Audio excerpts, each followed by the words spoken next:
Hi guys! Welcome again sa aking vlog. Pupunta tayo ngayon sa Obando. Bibisitahin natin yung mga food stall doon. See ya! Sa wakas, dumating na rin kami sa Obando. Medyo traffic kanina. Naglakad-lakad na kami. Tapos nakakita ako ng bilihan ng bedsheet.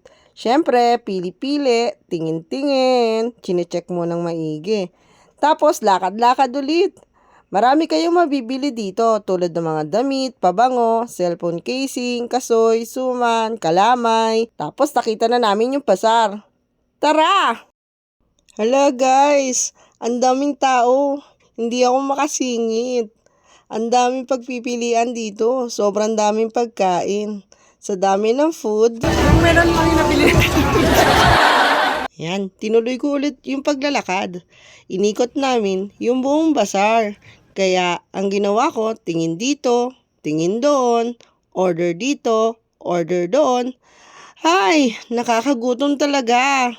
Sobrang dami talagang pagkain dito. Punta na rin kayo. Ingat nga lang. Dahil alam nyo na kapag maraming tao, marami din sumasalisi. Ayan, nagbayad na ako. After namin dito, umuwi na rin kami.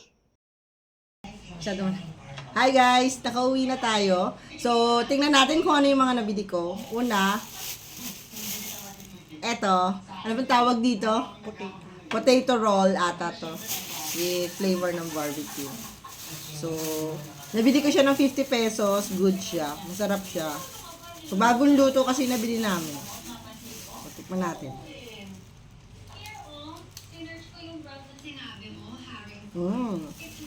Wrap. Good.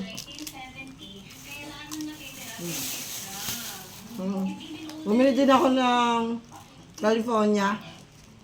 Tama ba? California rolls ba to? California maki pala. Brand 30 siya. Masarap to. Bumili din ako ng shawarma. Let's try. Tapos sisig. Ito 100 lang. Masarap din to. Ulam namin ngayong hapunan. Ito, lechon. So, 100, 100 pesos, pero parang single order. Parang medyo mahal siya dun sa 100. Pero pwede na rin. Iba natin mamaya. Bumili din ako ng bedsheet. Tapos, isda.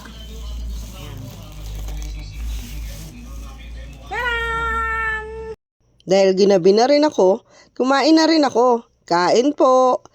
Binilisan ko na ha, kasi baka mainip kayo. Ang dami kong kinain no. Halos naubos ko lahat.